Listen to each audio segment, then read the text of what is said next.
감사를 배우는 교회, 이런 제목의 말씀 함께 나누겠습니다. 보통 우리 한국에서는 교회들이 7월 첫 번째 주일을 맥주 감사 주일로 지킵니다. 오늘은 맥주 감사 주일을 한 주 앞두고 앞서서 감사에 대한 생각을 좀 나누려고 합니다. 오늘날의 이 맥주 감사절의 유래는, 한국에서의 어떤 유래는 그 어떤 기원을 구약 성경에 있는 77절에서 비롯되었다라고 알려져 있습니다. 오늘 본문에도 이 77절이라는 명절에 대한 내용이 소개되고 있는데요. 이 77절이 히브리식 명칭은 샤부옷이라고 알려져 있고, 이제 영어 표현으로는 Festival of Harvest 또는 Feast of Weeks 이렇게 알려져 있습니다. 이제 헬라 말로는 펜테코스트, 그러니까 오순절이라고 알려져 있죠. 이게 시기로 보자면 6월절이 지난 다음에 50일의 기간이 지났다, 그런 의미를 갖고 있습니다. 그러니까 보통 6월절부터 77절까지 한 50일 정도의 기간을 가리켜서 유대 지방에서는 곡식을 추수하는 시기로 알려져 있습니다. 6월절과 함께 이제 보리 추수가 시작이 되고, 77절은 이제 밀을 추수하는 것으로 곡식을 추수하는 것이 이제 끝났다. 그래서 그 추수에 대한 감사의 의미가 담겨 있습니다. 그리고 이제 포도나 무화과와 같은 이 과일의 추수를 끝내고 드리는 절기가 이 초막절 혹은 장막절이라고 알려져 있습니다. 올해 77절은 우리가 가지고 있는 달력으로 살펴보면 5월 19일 토요일 저녁부터 5월 21일 해질녘까지가 해당합니다. 이 시기는 우리가 보통 교회에서 성령 강림절로 지키는 때이죠. 그러니까 5월 20일 주일을 우리가 성령 강림절로 지켰습니다. 당연히 그렇게 되는 게 이 77절이 오순절이라고도 불리우는데, 이 오순절이 신약 성경에서 성령 강림절이 되지 않습니까? 그렇기 때문에 우리가 교회에서 성령 강림절로 지키는 때가 이 77절과 같다라고 보시면 됩니다. 그런데 왜 한국 교회에서는 이 구약 성경의 77절 혹은 이 오순절을 따라서 맥주 감사주일을 지키지 않고 이 7월 첫 주를 맥주 감사주일로 지키는 걸까요? 그게 정확한 어떤 유래를 찾기는 좀 어려웠는데, 아마도 한국에서는 이맘때쯤이 되면 이 보리 추수를 끝내기 때문에, 이 보리 추수를 끝낸다라는 의미에서 맥주 감사주일을 7월 첫 주에 지킨 것으로 보입니다. 그런데 우리 많은 성도분들이 가지고 있는 좀 의아한 생각이 있으세요. 그게 뭐냐면, 왜 우리는 지금 농경사회를 사는 것도 아닌데 이 맥주 감사주일을 지켜야 하는 것일까? 추수감사주일, 가을에 가서 한번 감사주일 지키면 됐지, 뭐 하려고 우리가 이렇게 두 번씩이나 맥주감사주일을 따로 지키고 추수감사주일을 따로 지키는 것일까? 이런 질문이 생긴다는 말입니다. 그래서 오늘은 여러분, 우리가 맥주감사주일을 지킨다라는 것을 이 성경에 기록되어 있는 77절의 의미가 어떤 것인지에 비추어서 함께 좀 생각해 보려고 합니다. 이 맥주감사절은 우리에게 기본적으로 세 가지를 기억하라라는 명령을 하는 절기입니다. 첫 번째 기억하라라는 것은 이 하나님을 기억하라라는 명령입니다. 오늘 본문의 신명기 16장에 보시면 6월절과 77절 그리고 이 초막절, 이 세 가지 이스라엘의 명절이 소개되고 있습니다. 그런데 이 명절들을 지금 소개하고 있고 그 규례를 지키라고 이야기하는 이 때가 언제냐면, 이스라엘이 지금 가나안 땅에 들어가기 전입니다. 지금 광야에 살고 있는 그런 유랑 생활을 하던 때입니다. 그런데 아직 가나안 땅에 들어가가지고 추수를 경험하지도 못한 사람들에게, 그러니까 가서 농사를 지어가지고 뭐 보리를 수확을 했거나 또는 밀을 수확을 했거나 아니면 포도를 땄거나 뭐 이런 수확을 전혀 한 적이 없는 이스라엘 사람들에게 하나님께서 너희들은 6월절을 지켜라, 또는 77절을 지켜라, 또는 초막절을 지켜라, 이런 말씀을 하신단 말이에요. 근데 이런 명절을 지키라는 이야기를 한 번만 하시는 게 아니라 출애굽기, 레위기, 신명기 이런 모세 율법에서 5경 가운데 다양하게 여러 번 계속해서 말씀을 하고 계십니다. 근데 왜 이렇게 자주 이런 말씀을 하시는 걸까요? 이스라엘 사람들이 지금 여러분 어떤 상태에 있는 사람들이었습니까? 본래 애굽 땅에서 노예로 살던 사람들입니다. 노예로 살았다라는 말은 한 번도 자기 소유를 가져본 적이 없다라는 이야기예요. 무언가 자기의 것을 가져본 적도 만져본 적도 없는 사람들입니다. 가서 일을 하기는 했지만 그건 모두가 다 다른 주인의 일을 거들어준 것이지 자기 농사를 지어본 적도 없고 자기 밀을 수확해 본 적도 없고 자기 보리를 수확해 본 적도 없고 장사를 해서 자기 이익을 얻어본 적이 한 번도 없는 사람들입니다. 그러니 이 사람들은 풍요로움이라는 것을 한 번도 맛본 적이 없는 사람들이고 가난하디 가난한 사람들입니다. 자기 농사를 지어본 적이 없는 사람들이에요. 보리나 밀을 추수한 적도 없고 포도를 수확한 적도 없고 오늘 우리로 비유하자면 아직까지 일을 해가지고 월급 한 번도 타본 적이 없는 겁니다. 자기 사업을 해가지고 수익을 얻어본 적이 없는 거예요. 그런데 왜 하나님께서 그런 이스라엘 백성들에게 앞으로 추수를 하게 되거든 감사하고 이 절기를 잘 지켜라 이런 말씀을 하시냐 이런 이야기입니다. 왜 그러실까요? 아니 뭔가를 얻어본 적이라도 있어야 뭐 감사를 하든지 말든지 할 텐데 한 번도 지금까지 수익이라고는 얻어본 적이 없는 사람들에게 미리 앞당겨서 감사에 대한 가르침을 주시는 이유가 뭐냐라는 거예요. 그 이유는 이 감사한다라는 것이 저절로 되는 것이 아니기 때문입니다. 우리 사람은요 감사라고 하는 것이 그냥 본성으로부터 나오는 것이 아니기 때문이라는 이야기죠. 내가 풍요롭게 되면, 내가 돈을 많이 벌게 되면, 내가 보리나 밀을 많이 추수하게 되면, 내가 월급을 많이 받게 되면, 내가 자동차를 구입하게 되면, 내가 집을 큰 것을 장만하게 되면, 내가 출세하게 되면 알아서 감사하는 게 아니더라는 이야기예요. 내가 뭔가 여유가 생기면 이제 내가 풍성해졌으니까 감사해야지. 그러면 얼마나 좋겠어요. 그런데 사람들이 그러지를 않습니다. 자연스럽게 감사하게 되는 것이 아니라 오히려 가진 것이 많아져도 인색하는 사람들이 훨씬 더 많아요. 이게 무슨 이야기입니까? 감사라는 것이 훈련이 필요하다라는 말씀입니다. 이 연습이 필요합니다. 이게 의지를 들여서 표현을 하는 것이 필요하다라는 말입니다.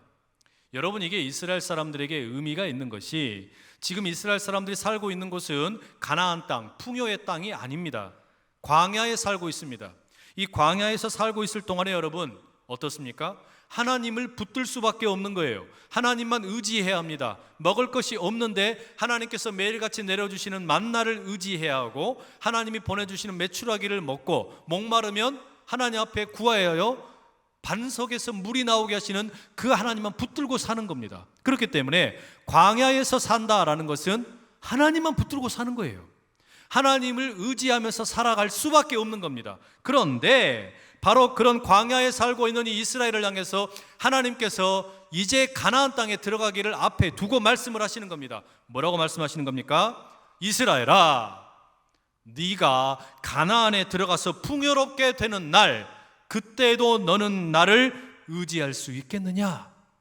이스라엘아, 밀과 보리를 풍성하게 추수하는 날, 그날에도 너는 나를 지금처럼 뚜렷하게 사랑할 수 있겠느냐?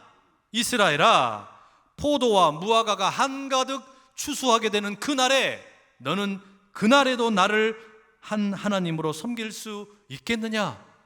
여러분, 이게 하나님께서 반복해서 출애굽기, 레위기, 신명기에 이르러 6월절이든지 77절이든지 이 초막절의 절기를 명령하시는 이유입니다.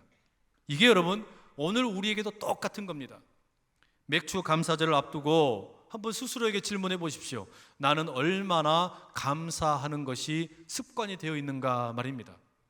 여러분, 감사하는 것이 몸에 습관이 되어 계십니까? 이게 쉽지가 않아요. 어느 초등학교에서 선생님이 학생들에게 이런 질문을 했어요. 여러분, 동네 어르신이 여러분에게 이렇게 생긴 예쁜 귤을 선물로 주셨어요.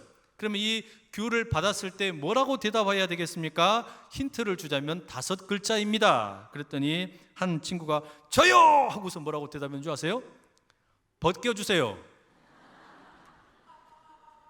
그래서 그거 아니고 다른 친구가 한번 대답해 보십시오. 그랬더니 또 한 친구가 손을 번쩍 들고 또 대답을 하는 거예요. 뭐라고 그러는지 아세요? 뭐 이런 걸 다. 좀 썰렁하네요. 에? 여러분, 우리가 점점 더 이 감사한다라는 것이 인색해지는 그런 시대를 살고 있습니다. 과거와 비교하면 훨씬 더 풍성함을 많이 누리고 살고 있는데 희한하게 감사는 점점 메말라 갑니다. 과거에는 훨씬 더 우리가 감사하는 마음이 많았는데, 가진 것이 없고 먹을 것이 없을 때에는 오히려 감사를 잘했는데, 이상하게 내 손에 움켜쥔 게 많아지면 많아질수록 마음은 더 가난해지는 것 같아요. 이 마음은 조금 더 불편해지는 것 같다라는 말입니다. 이게 부인할 수 없는 현실입니다. 풍요의 시대를 살아가는데 우리는 오히려 더 감사하는 것이 익숙해지지를 않는 겁니다. 여러분, 그런 의미에서 우리가 이 맥주 감사주의를 지금 보내고 있다는 것은 어떤 의미입니까? 우리 민족에게는 이 맥주 감사주의를 보내는 이 시기가 아마 보릿고개의 그런 기억들이 많이 있으실 겁니다. 저는 보릿고개를 모르고 지난 세대입니다. 하지만 부모님으로부터, 할아버지 할머니로부터 이 보릿고개가 얼마나 힘겨웠던 것인지 참 많이 들었습니다. 지난 가을에 쌀을 추수해가지고 먹으면서 겨울을 버텨왔는데 어느새 그 쌀독에 쌀이 다 떨어져 버렸어요. 그런데 앞으로 이제 이 보리를 추수하려면 한 달, 두 달이 남은 겁니다. 어떻게 합니까? 배가 고파 죽겠는 겁니다. 그래서 방법이 없으니까 먹을 것이 없어서 밭에 나가가지고 아직 설 익은 청보리를 갖다가 보리죽을 쑤어 먹었다는 이야기 참 많이 들었습니다. 그렇게 보리밥을 먹고 다니면 방귀를 얼마나 빵빵 끼어대는지, 가난한 애들은 이 보리밥을 먹고, 그것도 그냥 보리밥도 아니고 그냥 섞어가지고 밥을 먹고, 부자 애들은 쌀밥을 먹었다. 지금은 생각할 수도 없는 전설 같은 이야기를 들었어요. 여러분, 이게 풍요롭게 살아가는 우리에게 믿어지는 이야기입니까? 근데 이게 사실이라는 겁니다. 우리 민족이 세계 10대 경제 대국이 되었지만 불과 몇십 년 전에 이런 삶을 살았다는 거예요. 우리네 부모님이, 할아버지 할머니들이 그렇게 사셨다는 겁니다. 여러분, 이게 믿어지세요? 지금 우리가 누리고 있는 이 풍요로움과 비교해 보자면 이게 믿어지냐는 말입니다. 저는 한 번씩 이 보리밥 비벼 먹는 걸 좋아합니다. 그래서 보리밥집에 가곤 하는데, 제 아버지는 지금도 이 보리밥이라고는 질색을 하세요. 안 드세요. 왜 안 드시나 그랬더니 옛날에 너무 가난했던 기억 때문에 이제는 보리밥은 쳐다보기도 싫다는 겁니다. 학교를 다니시지를 못하셨어요. 중학교나 고등학교를 못 다니신 게 아니라 초등학교를 못 다니셨습니다. 집이 너무 가난했기 때문에 친척집에서 머슴살이를 하듯이 살았다는 말입니다. 그렇게 가난하게 살았던 삶이 너무나 한스러워서 지금도 보리밥 쳐다보면 그냥 쳐다보기도 싫다는 거예요. 여러분, 우리가 왜 이 맥주 감사주의를 지킵니까?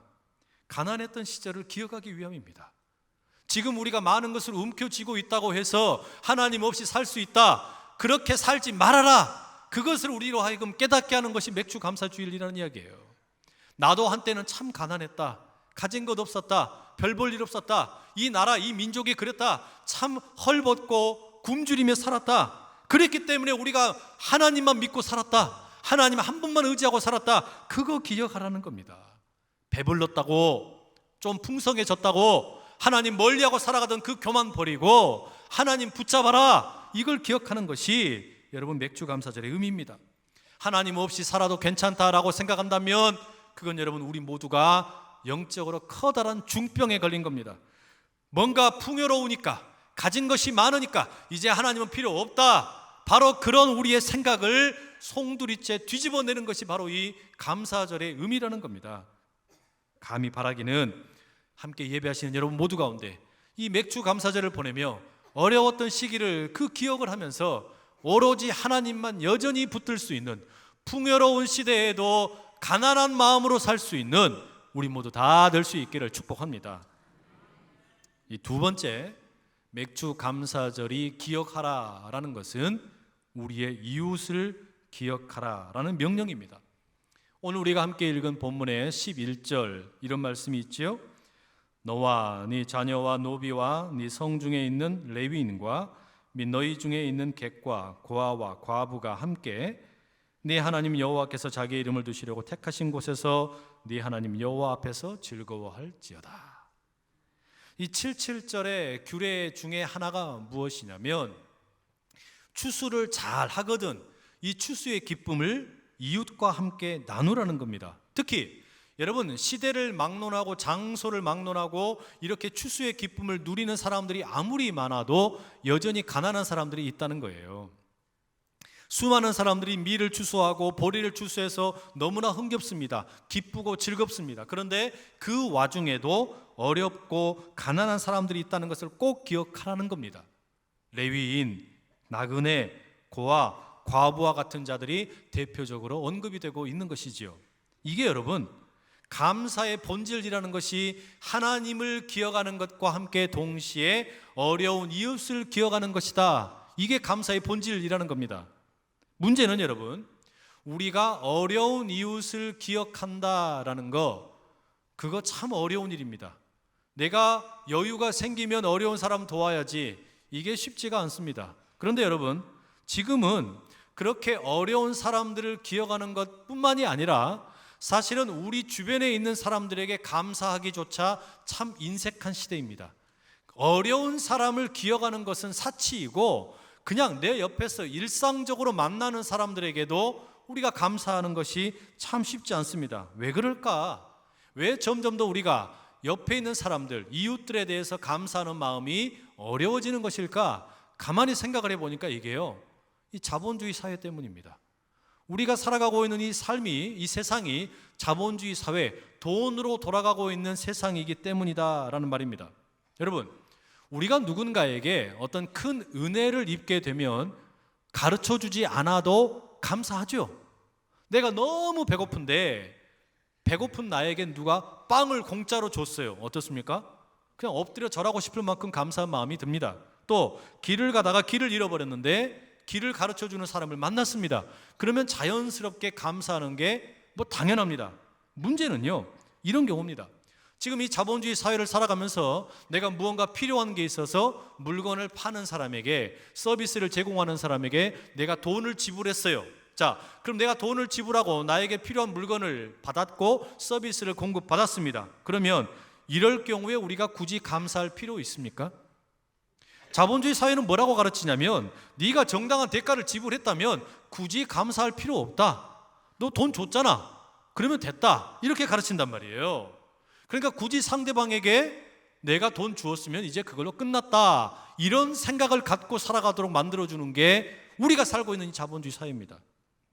여러분, 스마트폰을 구입하는 것도, 어린 자녀를 어린이집에 맡기는 것도, 몸이 아플 때 병원에서 치료받는 것도, 배가 고파서 식당에 가서 밥을 먹는 것도 내가 대가를 지불했으니까 당연한 것이라고 생각한다는 말이죠.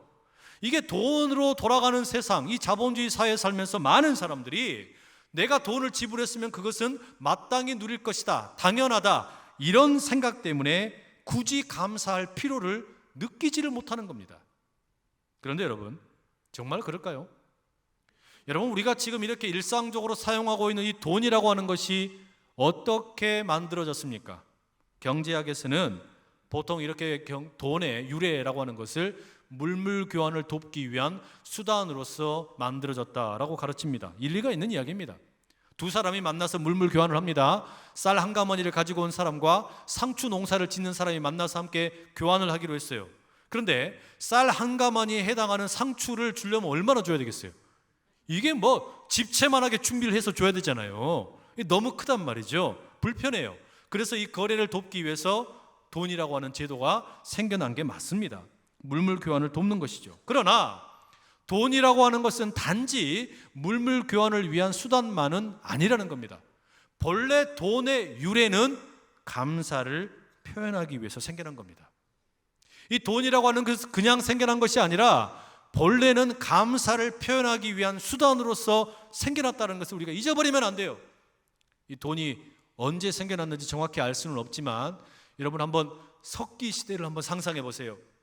동굴 속에서 엄마, 아빠, 그리고 오빠와 딸, 이렇게 둘이, 4명이 함께 살아갑니다. 그런데 이 여름날에 이 7살 먹은 딸이 들에서 놀다가 그만 독사에게 물리고 말았어요. 그런데 이 부모가 어찌 해야 될지를 모르는 겁니다. 집에서 그냥 뭐 아이를 돌보는데 밤새 막 열이 나는데 어떻게 해야 될지를 모르겠어요. 방법이 없는 거예요. 그래가지고 이제 엄마가 늦은 밤이지만 옆에 있는 부락으로 달려가가지고 그 약초꾼을 모시고 자기 동굴로 돌아옵니다. 그리고 이 약초꾼이 아이를 보니까 어때요? 독이 온몸에 퍼지고 있어요. 그래서 그냥 다리 한쪽을 그냥 빨리 잡아서 묶어내고, 그 다음에 이제 부모에게 불을 피워라, 그리고 물을 끓여라, 이렇게 지시를 합니다. 그리고 자기는 자기 약초 가방에서 이 준비된 그 허브를 갖다 가지고 와가지고 잘 빻아가지고 상처 부위를 짜매고, 그 다음에 또 다른 약초를 갖다 물에다 집어넣어가지고 잘 우려내어가지고 이걸 이제 아이에게 막 먹여요. 그렇게 하루 이틀 사흘을 견뎌냈더니 점점 약효가 들어서 아이가 기적적으로 살아나게 되었어요. 자, 이걸 보면서 이 부모의 마음이 어떻겠어요? 너무 고맙죠. 그러니까 어떻습니까? 아빠는 가가지고 활로 사슴을 하나 때려 잡아가고 옵니다. 그러면 이제 엄마는 그거를 고기로 요리를 해가지고 이 약초꾼에게 대접을 합니다. 오빠는 뭘 대접할까 생각하다가 이 약초꾼이 자기 여동생을 고쳐주는 장면이 너무 귀하니까 그거를 동굴에다 벽화로 그림을 그려요. 이게 다 뭐예요, 여러분? 고마우니까 표시를 하는 겁니다. 그리고 이 엄마는 이제 앞으로 내가 6개월 동안 약초꾼 당신에게 모닝빵 서비스를 제공해 드리겠습니다, 뭐 이렇게 약속을 하는 거예요. 자, 여러분, 바로 이런 관계로부터 생겨난 것이 돈입니다. 사슴을 대신해서, 그림을 대신해서 6개월 동안 빵을 주는 것을 대신해서 돈을 지불합니다. 왜요? 고마우니까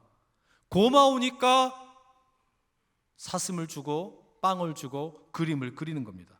여러분, 이게 지금도 유효하고 똑같은 일입니다. 우리들의 모든 상거래에는 본질상 이런 감사와 고마움이 담겨 있다는 이야기예요. 여러분, 우리가 오늘 예배를 드리고 시장에 가가지고 콩나물 사실 수 있을 거예요. 콩나물 한 주먹만 주세요. 그러면 이 콩나물을 내가 받음으로 인해서 직접 콩나물을 키워야 될 수고를 안 해도 되는 겁니다. 그래서 고마운 마음에 돈을 지불하는 겁니다. 내가 스마트폰을 돈을 주고 삽니다. 그러면 내가 직접 반도체를 구해다가 회로판을 갖다가 지지고 해가지고 직접 내가 스마트폰을 만들지 않아도 된다는 말이에요.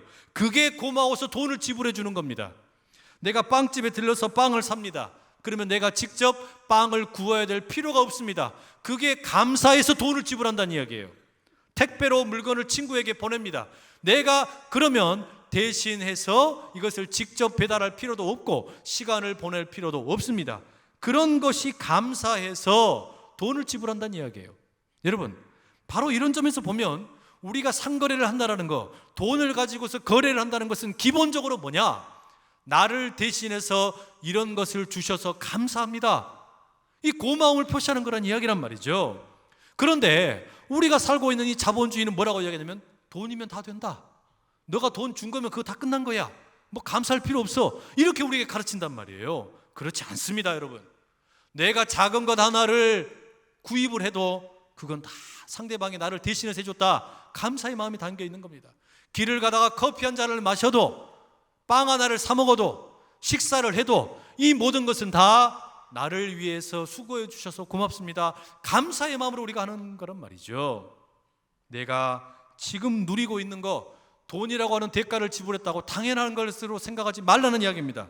여러분, 내일이 6월 25일입니다. 1950년 6월 25일 주일날 이 한국 전쟁이 발발했던 그 전쟁 기념일 아닙니까? 오늘 우리가 이렇게 안전하게 살고 있는 것은 그 누군가가 우리를 대신하여서 자기 목숨을 희생하며 싸워 주었기 때문이란 말이에요. 그래서 우리가 이 6.25 6월 25일이 되면 바로 그분들에 대한 감사의 마음을 갖지 않습니까? 마찬가지예요. 우리가 이 맥주 감사제를 보내면서 우리는 감사하는 것이 지금 저기 멀리 있는 게 아니라 우리 옆에 있는 사람들, 나를 위해서 빵을 제공해주고 커피를 제공해주고 음식을 제공해주고 택시 운전을 대신해주고 수많은 나를 위해서 서비스를 제공해주는 그 모든 사람들에게 대가를 지불했다고 끝나는 게 아니고 그 모든 것이 다 감사다라는 것을 깨달는 겁니다. 그 깨달음이 우리 가운데 있어서 우리 주변에 있는 모든 사람들에게 감사를 표시하고 나아가 연약한 이들을 섬기는 그 모든 감사의 은혜가 우리 모두 가운데 넘치기를 축복합니다. 세 번째, 이 맥주 감사절에 우리가 기억해야 될 것은 내가 누구인가 라는 사실입니다. 본문 12절 이렇게 기록하고 있죠. 너는 애굽에서 종 되었던 것을 기억하고 이 규례를 지켜 행할지니라. 이 77절과 관련을 해서 하나님이 주시는 마지막 말씀은 이 추수의 기쁨을 누리면서 하나님을 기억하고 이웃을 기억하고 동시에 내가 누구인지를 기억하라 라는 말씀을 주고 계시는 겁니다. 내가 누구인지 기억하라. 애굽에서 종이었다는 사실을 잊지 말아라. 이 말씀을 해주고 있어요. 여러분, 이것은 반쪽짜리 표현입니다. 애굽에서 네가 종 되었던 것을 기억하라. 이 말씀과 함께 지금은 무엇인지 기억하라는 말씀까지 함께 이해를 해야 되는 거예요. 이게 무슨 말이냐? 여러분, 전통적으로 이스라엘은 이 77절을 모세가 시내산에서 하나님으로부터 율법을 받았던 기념일로 지켰습니다. 77절이라는 것은 이스라엘이 이제 애굽에서 빠져나와가지고 시내산에서 모세를 통해 하나님으로부터 율법, 말씀을 받은 기념일이라고 생각했다라는 겁니다. 레위기 23장 15절과 16절에 보면 6월절 다음 날부터 77절까지 이르는 이 50일의 기간 동안에 숫자를 세라라고 이야기합니다. 하루, 이틀, 3일, 4일, 5일, 6일 이 숫자를 세라는 거예요. 왜 이 50일을 계수하라고 했을까요? 오늘 본문에도 그 이야기를 해주고 있습니다. 왜냐하면요, 하나님께서 율법의 말씀을 주실 것을 기대하고 소망하는 마음으로 숫자를 세면서 기대하라는 거예요. 여러분, 우리가 새해를 맞이할 때 제야의 종소리를 듣기도 하고 함께 모여가지고 이제 송구영신 예배를 드릴 때 이제 마지막 자정이 다가올 때 어떻게 합니까? 마지막에 카운트다운을 하죠. 10, 9, 8, 7, 6, 5, 4, 3, 2, 1 이렇게 한단 말이에요. 또 그러면 막 폭죽이 터지고 와 한단 말이죠. 그게 뭡니까? 왜 우리가 10, 9, 8, 7, 6, 5, 4, 3, 2, 1 숫자를 세냐? 기대함이 있기 때문이에요. 소망함이 있기 때문이에요. 새해가 밝아온다는 기대, 새해에는 좋은 일이 있을 것이라는 소망, 마찬가지입니다. 6월절을 통해서 애굽에서 종살이하다가 자유함을 얻게 된 이 이스라엘 사람들이 그때로부터 50일 동안 하루하루 숫자를 세면서 뭘 기대하는 거냐? 하나님의 말씀이 우리에게 주어질 것을 기대하는 거예요. 하나님께서 우리에게 율법을 주실 것을 소망하고 있는 겁니다. 그래서 이것이 바로 이스라엘의 정체성에 꽤나 의미가 있는 겁니다. 무슨 말이냐? 6월절을 보낸다라는 것은 애굽에서 종살이 하던 신분에서 자유인이 되었다라는 신분의 변화를 말합니다. 이제 자유인이 되었어요. 그런데 77절에 시내산에서 모세를 통해 하나님의 율법을 받는 것은 명실상부하게 이제는 하나님을 섬기는 나라가 되었다라는 의미를 갖습니다. 이제 비로소 종살이하던 자유인들이 하나님으로부터 밥을 받아서 말씀을 받아서 하나님을 섬기는 나라가 되었다. 이제 너는 그냥 종이 아니고 그냥 자유인에 그치는 게 아니고 하나님을 섬기는 나라다. 이걸 가르쳐 준다는 말이에요. 그렇기 때문에 여러분, 이 77절에는 이스라엘 사람들이 전통적으로 룻기의 말씀을 즐겨 읽었습니다. 왜냐하면 이 룻기의 배경이 보리를 추수하는 것을 배경으로 하고 있고, 또 나아가서 이 시기에 영적으로 보자면 이 룻이라는 여인이 모압 땅에서 자기 시어머니인 이 나오미와 함께 베들레헴으로 이주해 와서 이스라엘 백성이 되어가는 과정을 보여주기 때문입니다. 하나님의 백성이 되어가는 과정을 보여주는 룻기를 읽으면서 이스라엘 사람들 계속해서 기억하는 게요, 우리가 6월절을 통해 자유인이 되었고 77절을 통해서 하나님의 나라가 되었구나, 이걸 경험하는 거란 말입니다. 그럼 여러분, 이게 오늘 신약 시대를 살아가는 우리에게는 무슨 의미가 있는 걸까요? 가만히 보세요. 예수님을 가리켜 신약 성경은 6월절 어린 양이라고 말합니다. 그 이야기는 6월절 어린 양 되시는 예수님을 통해서 이제 우리가 더 이상 죄와 사망의 노예가 아니라 참 자유인이 되었다라는 것을 경험했다는 이야기예요. 그런데 그 예수님께서 6월절 어린 양이 되셔서 부활하시고 승천하시기 전에 12제자에게 뭐라고 말씀하십니까? 약속하신 성령을 기다리라 말씀하셨죠. 그리고 약속하신 성령이 언제 임하셨냐? 바로 77절 오순절날 마가의 다락방에 임하셨다라는 이야기예요. 성령께서 임하심으로 무슨 일이 생겨난 겁니까? 이제 죄와 사망의 종노라던 사람들이 자유자가 되었고, 이제 그 자유인들이 생명의 성령의 법을 받아서 명실상부하게 교회가 되었다는 겁니다. 성도가 교회가 되는 거, 성령의 임재와 함께 이제 새로운 신분을 얻게 되었다는 거예요. 너는 이제 더 이상 죄인이 아니고, 너는 이제 더 이상 죄와 사망의 노예가 아니고, 이제는 생명의 성령의 법, 성령의 임재와 함께, 성령의 충만함과 함께 교회로 살아가게 되었다. 이걸 말해주는 게 오순절 77절의 의미가 된다라는 겁니다. 마치 고대의 이스라엘 사람들이 유월절을 통해서 자유인이 되고 77절을 통해서 하나님을 섬기는 나라가 되었던 것처럼, 이제 오늘 이 신약의 시대를 살고 있는 우리들은 유월절 예수 그리스도를 통하여 자유를 얻게 되고, 그리고 성령 강림제를 통하여 교회로 다 부름받게 되었다라는 말입니다. 그러니 여러분, 우리가 이 맥주 감사절을 보낸다라는 것은 하나님을 기억하고 내 주변에 있는 이웃들을 기억할 뿐만 아니라 내가 누구인지를 기억하는 거예요. 아, 그렇지, 내가 옛날에는 죄와 사망의 노예였으나 예수 십자가의 공로로 이제는 자유를 얻었고, 뿐만 아니라 성령의 충만함을 덧입어서 이제 내가 교회로 살아가는구나, 이걸 기억하라는 겁니다. 여러분, 바라기는 여러분 한 분 한 분이 바로 교회이심을 꼭 기억하실 수 있기를 축복합니다. 여러분, 이 맥주 감사절을 보내면서 그렇기 때문에 우리가 세 가지를 함께 꼭 실천했으면 좋겠습니다. 첫째는요, 말씀을 묵상하고 연구하는 일에 함께 나아갔으면 참 좋겠습니다. 이 77절에 이스라엘 백성들이 모세를 통해서 하나님이 주시는 말씀에 대한 기대와 소망이 있었던 것처럼, 이 감사절기를 보내면서 하나님, 내게도 말씀 주시옵소서, 내게도 말씀 허락하여 주시옵소서, 날마다 내게 하늘의 만나 허락하여 주시옵소서, 묵상하면서 하루를 시작하고 큐티하면서 말씀이 내게 살이 되고 뼈가 되는 그 은혜를 여러분 삶 가운데 날마다 누리시기를 축복합니다. 아울러 여러분, 우리가 이 민족, 우리가 이 조국의 교회에서 맥주 감사절을 보내고 추수 감사절 보내는 것은 저는 참 중요한 의미가 있다고 생각해요. 이 춘궁기, 보릿고개를 보내던 시기 맥주 감사절을 시작을 해서 이제 풍성한 수확을 얻는 추수 감사절까지 약 5개월의 시간이 있습니다. 7, 8, 9, 10, 11 5개월의 시간이 있어요. 이 기간 동안 우리가 감사를 연습하면 좋겠어요. 어떤 걸 하자? 여러분, 가족들끼리 함께 모이셔가지고 빈 병을 하나 준비를 하세요.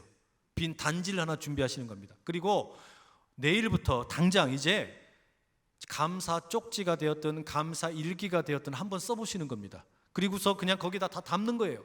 하루 그냥 지나가면서, 야, 오늘 햇빛이 이렇게 너무 밝게 빛나서 좋다, 그 감사 내용 적으시는 겁니다. 날짜를 적어서 오늘 아들과 딸이 내게 엄마 사랑해라고 이야기해줘서 너무나 좋다, 그런 걸 갖다 적으시는 거예요. 오늘 퇴근하고 들어오던 남편이 나한테 장미 한 송이 가지고 들어왔다, 너무 감사하다, 이거 하나 적어보는 거예요. 그렇게 여러분 종이 쪽지 함께 모았다가 그걸 여러분 이제 추수감사절 다가올 때 함께 모이셔서 가족들 다 둘러앉으셔가지고 한번 부어놓고서 하나씩 하나씩 까서 펼쳐보시라는 이야기입니다. 야, 지난 5개월 동안 하나님이 이렇게 우리를 지켜주셨네, 감사할 일이 이렇게 많네. 아마 여러분 깜짝 놀라실걸요. 생각하지도 못했던 감사의 제목들이 넘칠 겁니다. 이 감사의 훈련이 여러분 가운데 있으시길 축복합니다. 아울러 여러분, 자원하는 예물로 하나님께 감사드릴 수 있기를 축복합니다. 시편 50편의 23절은 감사로 제사를 드리는 자가 하나님을 영화롭게 한다고 말합니다.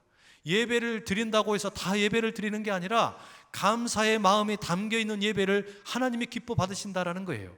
그런데 그 감사를 드리는 게 뭡니까? 자원하는 마음입니다. 하나님께서 부어주신 은혜에 대하여 자원하는 마음으로 예물을 정성껏 준비해 드리는 그 손길을 하나님이 기억하신다는 말이죠. 말씀을 맺습니다. 여러분, 이 세상의 자본주의로 살아가는 이 세상 가운데 감사를 배운다라는 거 쉽지 않습니다. 돈이면 다 된다라고 이야기합니다. 돈을 지불했으면 넌 감사할 필요 없어, 그냥 살면 돼, 당연하게 여기면 돼, 그렇게 가르치는 게 이 세상입니다. 그러나 이 세상 가운데 감사를 배울 수 있는 곳이 있다면 우리의 가정과 교회입니다. 가정과 교회는 여전히 우리에게 감사를 가르쳐 줍니다. 우리가 왜 감사해야 하는지, 하나님의 은혜로 우리가 살아가는 존재임을 교회가 가르쳐주고, 가정에서는 내가 부모님 때문에 여기까지 이렇게 왔구나라는 것을 기억하게 해준다는 말이죠. 그러니 여러분, 이 교회와 가정을 통해서 여러분의 삶 가운데 날마다 이 감사의 마음이 넘쳐나서 행복한 삶이 더욱더 풍성해지실 수 있기를 간절히 축복합니다. 이 시간에 우리 마음 모아서 한번 같이 기도하시죠. 기도하실 때, 하나님, 내 삶 가운데 감사의 단비가 촉촉히 부어지게 하여 주시옵소서. 하나님을 기억하고 내 주변의 이웃들을 기억하고 내가 누구인지를 기억하여 하나님 앞에 날마다 감사의 마음으로 나아가는 내가 되게 하여 주시옵소서. 우리 그런 마음으로 주여 이름께 세 번 외치고 기도합니다. 주여, 주여, 주여. 사랑하는 아버지 하나님, 감사함으로 나아가는 하나님의 사람 되기 원하나이다.